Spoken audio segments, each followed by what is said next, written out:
Adriano Vetro, il bidello incensurato, ha confessato di aver ucciso il cardiologo Gaetano Laimo perché gli ha negato un certificato medico per il rinnovo della patente. L'avvocato solleciterà una perizia psichiatrica. Operazione Zeus, 23 arresti a Catania, smantellate piazze di spaccio con introiti di 50.000 euro al mese. Agrigento, al centro del Mediterraneo, firmato il protocollo con gli atenei di 7 paesi esteri. Stamani la firma di un accordo che consente lo scambio di docenti e studenti e il potenziamento della ricerca. Educazione ambientale al Fermi in occasione della settimana europea per la riduzione dei rifiuti.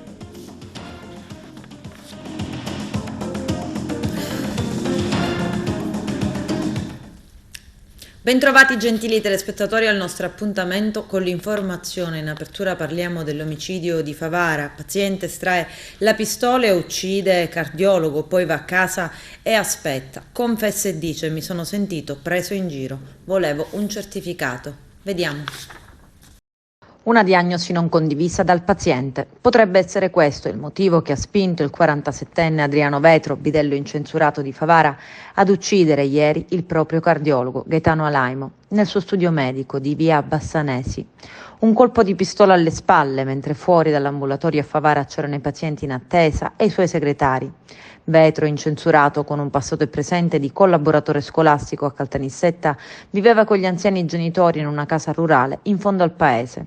L'uomo, armatosi di tutto punto con una pistola calibro 7,65 risultata rubata alle 15 di ieri, si è recato al poliambulatorio senza appuntamento. L'uomo, prima ancora che la struttura venisse aperta al pubblico, appena scorto il cardiologo, ha sparato un colpo che si è conficcato al torace, provocandone la morte immediata. Poi è tornato a casa ed ha aspettato.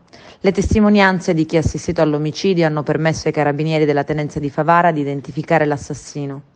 Mi sono sentito preso in giro, avevo bisogno di una certificazione per riavere la patente e la pistola l'ho trovata in campagna. Queste le parole dell'uomo durante l'interrogatorio condotto dal sostituto procuratore Elenia Manno. All'uomo era stato diagnosticato uno scompenso cardiaco e voleva dal suo medico una certificazione che gli consentisse di sbloccare l'iter per riavere la patente di guida. Il suo avvocato Santolucia spiega: era seguito da psichiatri. Ieri per fare un po' di serenità nel clima che evidentemente non era serenissimo. Ieri ho saputo che è successo anche qualche piccolo tafferuglio tra familiari e giornalisti che mi dispiace. L'ho fatto bene. Niente, cosa aggiungiamo rispetto a quello che già sapete?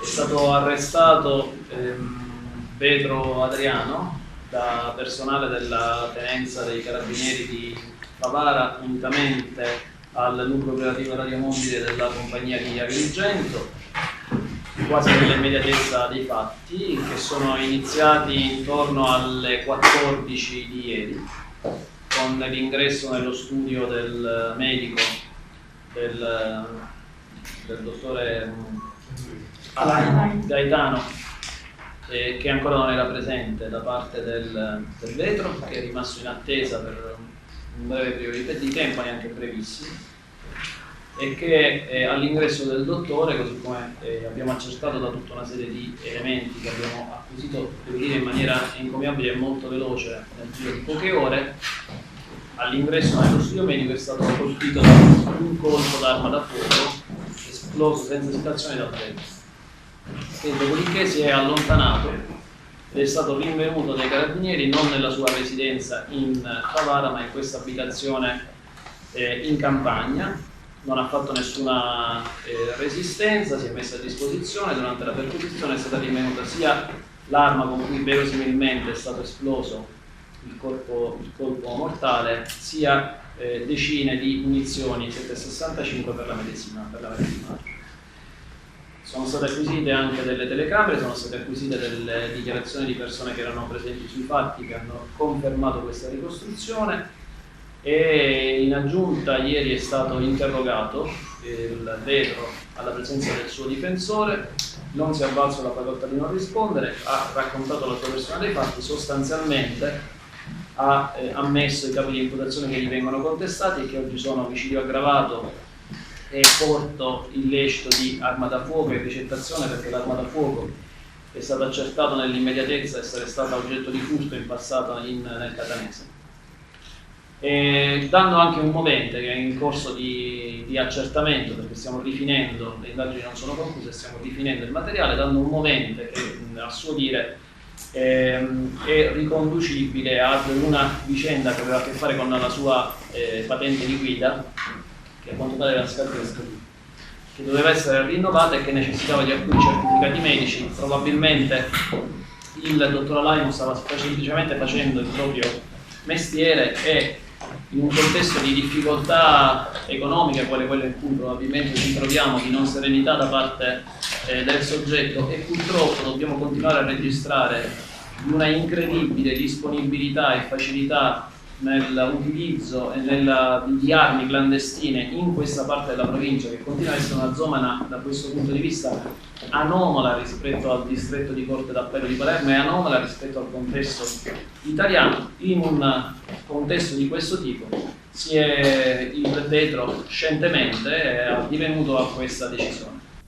Incidente mortale a Palma di Montechiaro, un uomo di 64 anni SC, queste le iniziali, è deceduto in seguito a uno schianto avvenuto in via Brancatello. L'uomo si trovava alla guida di una Fiat Punto quando, secondo una prima ricostruzione, avrebbe accusato un malore, perdendo così il controllo del mezzo e invadendo la corsia opposta. Il veicolo avrebbe poi sfiorato un'altra auto prima di finire la corsa contro un palo. Un elisoccorso è stato fatto atterrare appositamente, ma per il 64enne non c'è stato nulla da fare. Illeso il conducente dell'altra automobile, sul posto gli agenti della Polizia Municipale di Palma di Montechiaro.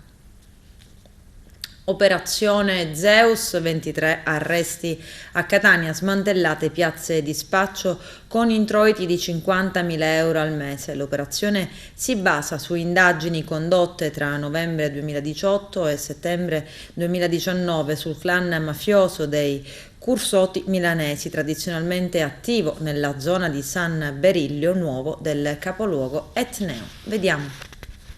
Guardi, intanto io metterei in evidenza un aspetto che è peculiare di questa indagine e che la colloca nell'ambito delle indagini per il contrasto alla criminalità organizzata di stampo mafioso a livello nazionale sullo stesso piano di altre indagini.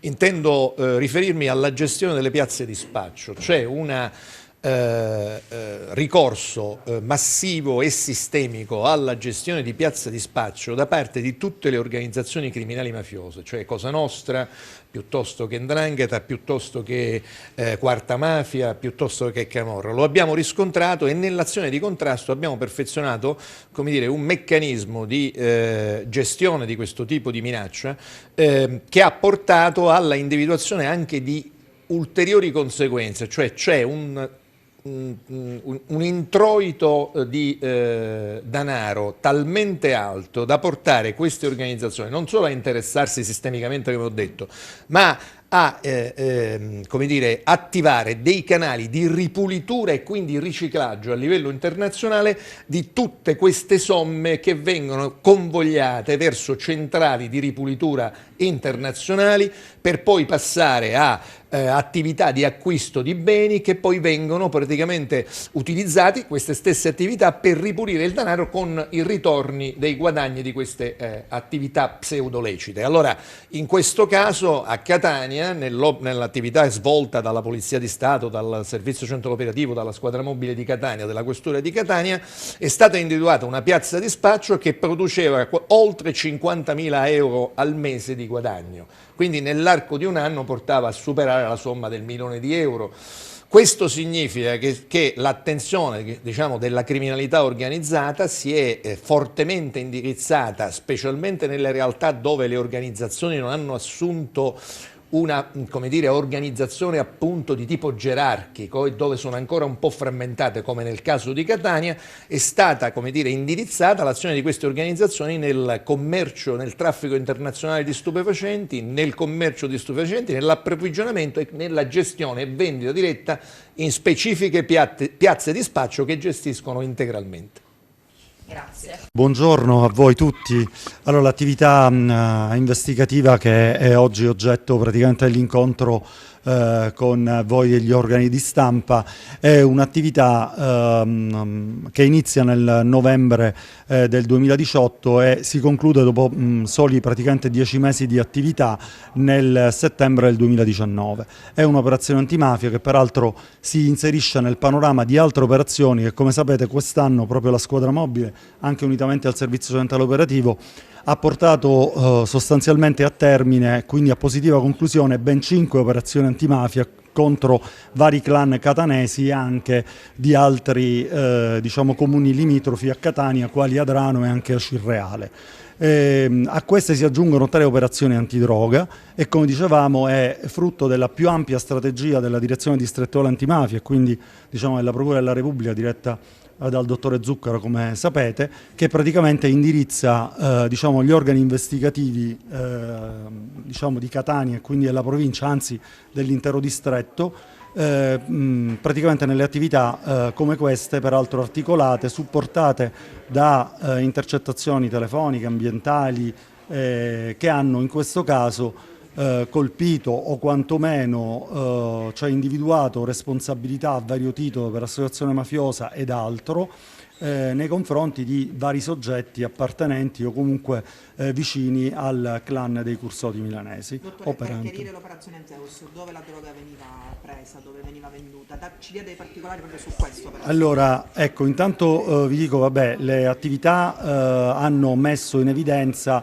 sicuramente un traffico questa volta di stupefacenti, questa volta sull'asse Sicilia-Campania, al contrario magari di altre operazioni che, come sapete, era sull'asse Sicilia-Calabria.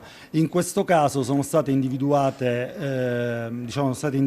corrieri di un anche clan operante nel napoletano, in particolare a Caivano, dei Sauto Ciccarelli, che naturalmente erano coloro i quali in qualche modo rifornivano il mercato catanese di cocaina, anche se la marijuana era altro tipo di sostanza stupefacente che comunque era in qualche modo spacciato sulle piazze locali e che naturalmente è stato oggetto dell'attività di indagine di oggi. Quali erano le piazze di spaccio qui a Catania? Allora, le piazze di spaccio sono più orientate nel quartiere di San Berillo nuovo. Un brutto incidente stradale si è verificato lungo Viale Canatello tra le frazioni di Villaggio Mosè e San Leone ad Agrigento. Un 18enne alla guida di una bicicletta a pedalata assistita è rimasto gravemente ferito dopo aver centrato un'automobile in sosta. L'impatto è stato violento, il giovane ha sbattuto la testa. Sul posto sono intervenute 2 ambulanze che hanno disposto il trasferimento all'ospedale San Giovanni di Dio, dove i medici gli hanno riscontrato un trauma cranico. Non escluso che nelle prossime ore il ragazzo possa essere trasferito in altra struttura ospedaliera. Secondo una prima ricostruzione, il 18enne avrebbe perso il controllo della bicicletta, forse a causa dell'asfalto reso viscido dalla pioggia, andando a sbattere contro un'auto. Un 24enne originario del Gambia, ma domiciliato a Canicattì, è stato colpito alla schiena da un piombino esploso con un fucile ad aria compressa. Il fatto è avvenuto poco prima della mezzanotte nella centralissima Piazza Roma. Il giovane stava passeggiando lungo la strada quando improvvisamente ha accusato un forte dolore alla schiena e si è accasciato dolorante. Le urla hanno attirato l'attenzione di passanti e residenti che hanno chiamato i soccorsi. Non è ancora chiaro chi abbia sparato e perché. Se si tratta di una bravata di qualche ragazzo o un gesto mirato. A questo interrogativo dovranno rispondere i poliziotti del commissariato di Canicattì che hanno avviato le indagini. Il giovane è stato soccorso e medicato all'ospedale Barone Lombardo.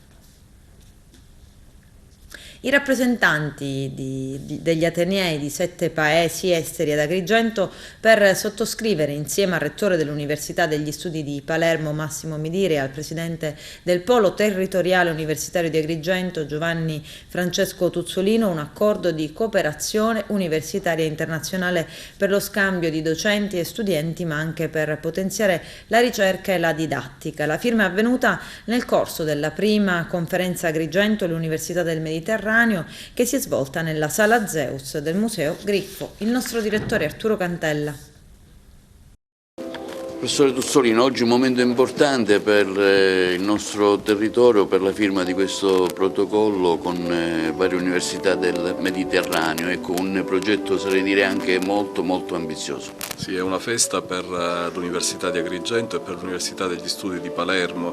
Devo dire che prende forma finalmente il progetto del magnifico rettore, professore Massimo Midiri, che ha dato molta importanza ai poli territoriali, rilanciandoli, cercando di farli diventare veramente poli di eccellenza, e questo momento è molto importante perché davvero pone Agrigento, l'università in rete della Sicilia occidentale, come un polo che dialoga col Mediterraneo e si pone veramente come cuore pulsante della università del Mediterraneo, che non è una università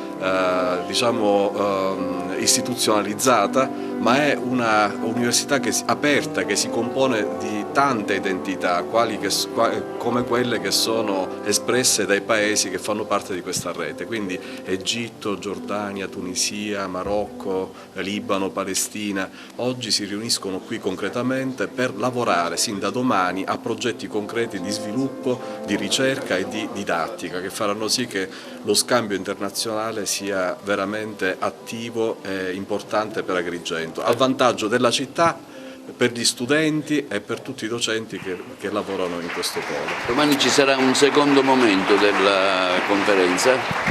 Domani ci sarà un secondo momento in cui tutti gli attori di questa organizzazione metteranno sul campo tutte le loro prospettive di sviluppo e progetti concreti che sin da domani potranno partire a vantaggio dei nostri studenti. Professore Midiri, un momento importante oggi per Agrigento, un progetto anche molto ambizioso, la firma di un protocollo che vede i partner gli stati del Mediterraneo. Agrigento è porta, diciamo, aperta per il mondo della cultura internazionale. Certamente è una giornata che fa iniziare un percorso che vuole vedere questo polo territoriale su cui noi abbiamo molto contato, abbiamo fatto grandi investimenti per creare una rete di collegamenti con paesi che rappresentano evidentemente pezzi della cultura mondiale e della storia mondiale. Questo significa creare possibilità di appeal per i nostri ragazzi, che possono intravedere nella possibilità di fare un corso di laurea ad Agrigento una chance per il loro futuro, anche in chiave di lavoro all'estero, ma anche una contaminazione positiva di visiting professor e di studenti che proverranno in relazione a questi accordi quadro presso queste sedi. Il che significa che la sede di Agrigento dovrà essere potenziata in termini di ospitalità alberghiera, in chiave residenziale, anche con un aumento dei servizi correlati. Insomma, il sistema verso l'internazionalizzazione porterà tutta una serie di effetti positivi. I primi segnali sono nettamente importanti.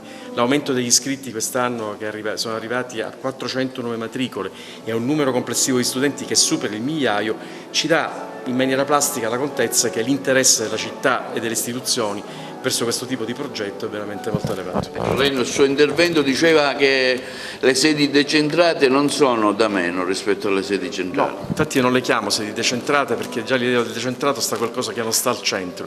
Li chiamo poli territoriali, perché il polo territoriale deve saltare con la giusta offerta formativa quelle caratteristiche ambientali, storiche, culturali proprie del territorio, quindi paesaggio, architettura, economia circolare, perché Agrigento naturalmente è anche questo, paesaggio e soprattutto riscoperta dei beni culturali e della conservazione dei beni culturali rappresentano dei momenti che sono assolutamente centrali. Oggi è un giorno importante per la nostra Agrigento, si è firmato questo protocollo d'intesa con le università delle nazioni del Mediterraneo, è un'intesa tra paesi del nord e del sud del Mediterraneo, la cultura al centro oggi di Agrigento si va a corredare, è un tassello fondamentale che si va a corredare a quei grandi puzzle che stiamo costruendo per raggiungere il goal finale, che è il progetto della candidatura di Agrigento. Agrigento diventerà un polo universitario di serie A, sarà considerata alla stessa stregua delle altre università italiane. Finalmente i nostri giovani avranno un luogo dove poter maturare e studiare. Attività di educazione ambientale all'Istituto Fermi di Aragona, in occasione della settimana europea della riduzione dei rifiuti, titolo dell'iniziativa Tessile, circolare e sostenibile. I rifiuti sono fuori moda, gli studenti sono stati invitati a portare abiti o tessuti da riciclare. Arturo Cantella. Ecco, oggi un importante momento con la rete civica, si parla di tessile circolare e sostenibile, è un momento utile anche per far prendere coscienza ai ragazzi di quanto sia importante sapere effettuare la raccolta differenziata e il riciclo delle cose vecchie. Sì, oggi è una giornata importante per l'Enrico Fermi perché partecipa a questa iniziativa. È di fondamentale importanza che la scuola sia sempre presente quando ci sono queste iniziative, perché ormai non possiamo più non tenere conto di quali sono le richieste di cambiamento da parte delle nuove generazioni. Loro pretendono che sia le politiche mondiali, ma noi nel nostro piccolo, quindi come scuola, interveniamo per cercare di educarli in qualche modo a tutelare l'ambiente e quindi a questa famosa transizione ecologica, perché una transizione ecologica vera e propria non può essere realizzata se non c'è una transizione culturale, e allora la scuola in prima persona è sempre impegnata per educare questi giovani in modo tale da fare capire loro che ormai bisogna abitare questo pianeta in maniera diversa, quindi creare dei cittadini responsabili, molto sensibili alle problematiche ambientali, in modo tale che questo pianeta possa in qualche modo salvarsi. Assessore Trupia, oggi un momento importante qui con i ragazzi della scuola per ribadire quanto è necessario il riciclo dei rifiuti e sapere fare un'ottima raccolta differenziata evidentemente. Oltre a questo, che è una cosa importantissima, bisogna far emergere anche l'educazione e il rispetto per l'ambiente in generale, quindi non solo fare una buona raccolta ma avere rispetto per l'ambiente, che per noi significa avere rispetto per il territorio e fare in modo che le buone pratiche tramite i ragazzi entrino in famiglia. Ecco, la transizione ecologica, oggi si parla di transizione ecologica. Quanto è importante anche diffondere questo messaggio tra gli alunni? Ma è importantissimo perché gli alunni saranno quelli che domani guideranno il mondo e quindi noi abbiamo la responsabilità di fare in modo che questa transizione avvenga nel miglior modo possibile e che loro acquisiscano tutti gli elementi per poterla portare avanti. Con la rete civica della salute è impegnata in questo dialogo con gli alunni delle varie scuole tra le varie zone, oggi qui all'Istituto Fermi, per sostenere quanto è importante il riciclo dei rifiuti e quindi quale messaggio si lancia ai ragazzi. Ci sono anche vari partner ovviamente che spiegano il loro punto di vista. Sì, la rete civica della salute, grazie a un protocollo d'intesa con l'ufficio scolastico regionale e con l'ufficio provveditorato agrigentino, abbiamo teso questa rete, abbiamo coinvolto tutte e 24 le scuole superiori dell'Agrigentino, potranno collegarsi e vedere in diretta la manifestazione tramite Meet Google. Oggi questa giornata di studio fatta qui all'Enrico Fermi è per la settimana europea della riduzione dei rifiuti, che quest'anno ha come tema il tessile, quindi i vestiti, gli abiti usati e tutto quanto di tessile può essere recuperato e non quindi andare in discarica.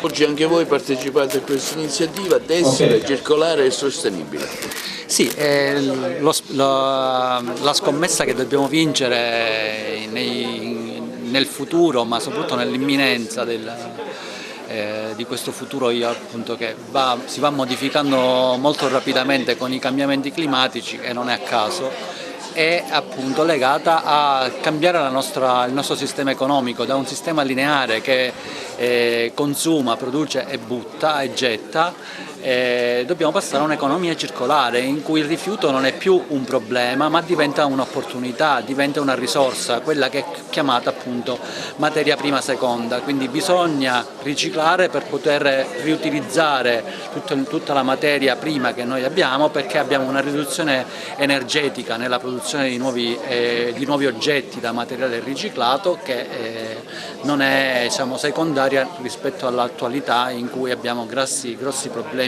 di reperimento di fonti energetiche, perché con la guerra in Ucraina e il gas, che è la fonte energetica primaria, che serve appunto per la transizione energetica, ma che ci dovrà comunque portare a un modello di sviluppo legato sull'energia da fonti rinnovabili, e anche il riciclo della materia prima seconda dei rifiuti è importante nel quadro del riciclo energetico. Il sindaco di Arragona, alla ripresa della sua attività didattica istituzionale, oggi dà il suo saluto qui ad Arragona all'Istituto Fermi.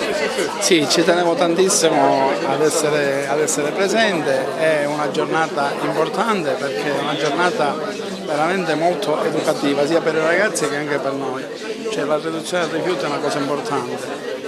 A volte si parla di raccolta differenziata e si dice magari ma non c'è abbassamento di costi, ma non è soltanto un problema di costi, è anche un problema di ambiente, un problema di ambiente che va, diciamo, a garanzia di tutti questi giovani e delle future generazioni, quindi dobbiamo avere un occhio attento a quella che è la raccolta differenziata, al riutilizzo delle materie prime, perché quando si fa la differenziata non sono più rifiuti ma diventano materie prime da riutilizzare. Quindi ecco, ringrazio tutti quelli che hanno organizzato questa giornata, i ragazzi che sono qua presenti, e speriamo nel tempo di essere sempre più sensibili a questo tema per avere un ambiente migliore e un globo migliore.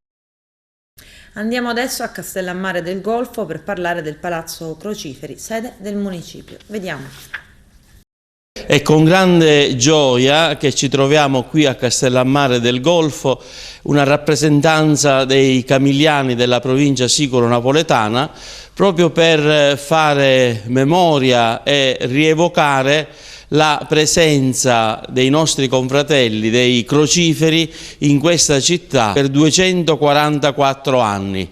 Qui c'era proprio una casa di formazione e qui ci sono dei giovani in formazione, quindi a distanza di secoli il carisma di Camillo è sempre vivo e presente, anche se non siamo fisicamente qui a Castellammare, però oggi stiamo godendo, ecco, di questa memoria storica che ci viene illustrata veramente con tanta competenza e anche con tanta passione. In Sicilia prima della soppressione avevamo 17 case, tra le quali proprio Castellammare. È stata anche una palestra del Ministero perché c'era annesso un ospedaletto. Castellammare ha contribuito a formare dei giovani, a formare dei crociferi, dei camiliani che a loro tempo hanno fatto del bene. La prima volta che vengo non sapevo proprio niente, quindi sono venuto come una pagina bianca di un quaderno. Ho capito che è una città, se posso usare il termine, fisarmonica. D'inverno 15.000 abitanti,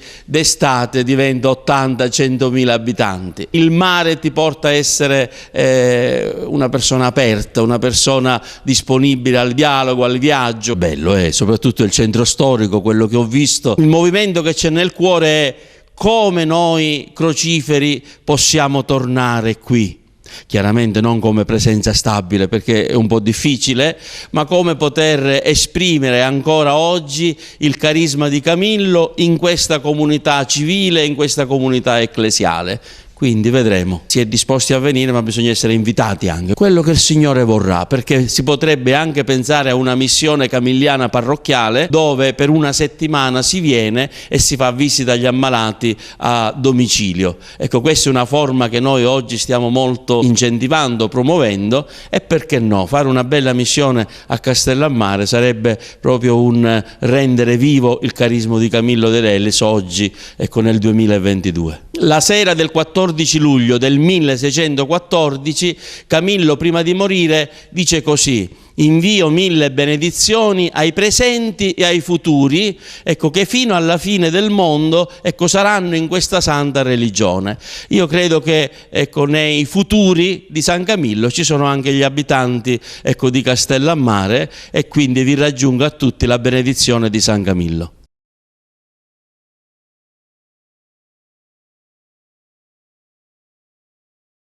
Adesso c'è la pubblicità, tra poco vi aspetto. Ad Alcamo è inaugurato il Museo degli Strumenti Musicali Multietnici, i dettagli nel servizio.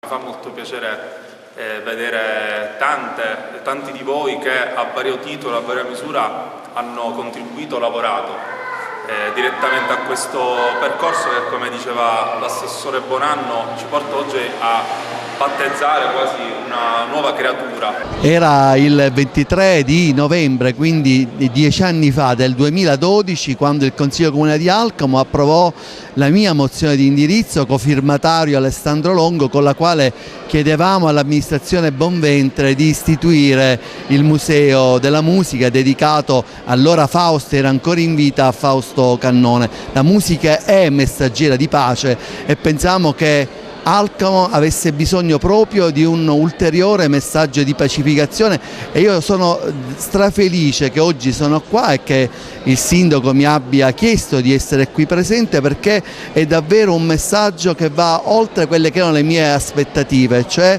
una pacificazione attraverso la musica anche tra modi di pensare e modi di essere diversi. Fausto Cannone ancora una volta lascia il segno in questa città e lo fa attraverso questo strabiliante Museo della Musica. Io ricordo nei film di Guareschi, Don Peppone e Camillo, c'era in uno degli episodi la distensione. Persone come il nostro sindaco non abbiano bisogno di momenti di distensione, perché è una persona assolutamente valida che ha avuto tra le altre 1000 qualità quella di pensare di avere qui presente. È una cosa rara, in politica non avviene facilmente, forse grazie anche a questo scambio che abbiamo avuto sui social, sul TV come la vostra, ma sicuramente oggi l'inaugurazione di questo museo segna l'inizio per una città ancora più pacificata,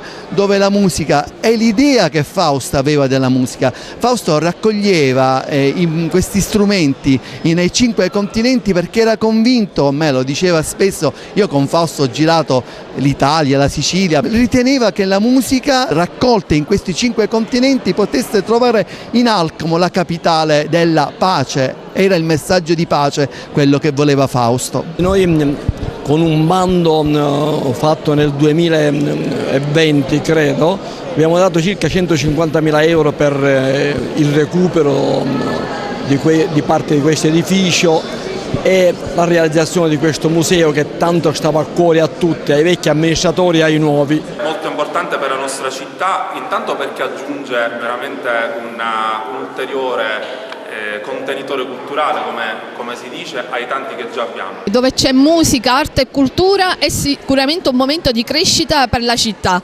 Dire che abbiamo il primo museo della Sicilia di strumenti musicali è una cosa soltanto che può fare piacere sia agli alcamesi, ma che è una cosa che possiamo offrire anche per i tanti turisti che ci aspettiamo di ospitare. Curare la musica e curare l'anima di ognuno di noi e ci innalza verso il cielo. Una delle cose caratteristiche di tutte le religioni, ma in modo particolare quella cristiana, è proprio la musica, il canto, la strumentazione. Quando succedono cose come queste noi non possiamo non gioire e sentire la bellezza dell'evento. È una persona molto buona e tu l'hai davvero amato. Fausto è una persona molto generosa, infatti vedete qua il risultato. Un grande uomo, amico di tutti. Specialmente con Riccardo, veramente, e io ringrazio tutti per la riuscita del museo. Il mio strumento ha una storia che lui sapeva raccontare, ovviamente. Lo amo tantissimo da sempre e per sempre, lui lo sa, e poi io spero che lui ci veda in questo momento. Ringrazio tutte le persone che lo amano. Sindaco, come lo salutiamo questo bel momento? Fausto oggi ci unisce così come ci unisce la cultura e la musica in modo particolare. Questo museo nasce con un lavoro che parte anni fa e attraversa 3 amministrazioni, quindi sono contento anche della presenza di chi ha pensato inizialmente di proporre a Fausto la donazione di questi strumenti. Oggi si arriva al compimento di un lavoro molto importante e per questo ringrazio tutti coloro i quali ci hanno lavorato. Adesso lo affidiamo alla città e ai nostri cittadini, io spero, ma ne sono convinto, che sarà fonte di ispirazione per tanti giovani che qui dovranno sentirsi a casa, perché c'è uno spazio anche per poter suonare e perché no anche imparare degli strumenti. D'altronde Fausto aveva questo come grande passione, lui era sempre a contatto con i giovani, era fra le altre cose, oltre che un professore, un insegnante di vari strumenti, e quindi sono sicuro che lui sarà felice.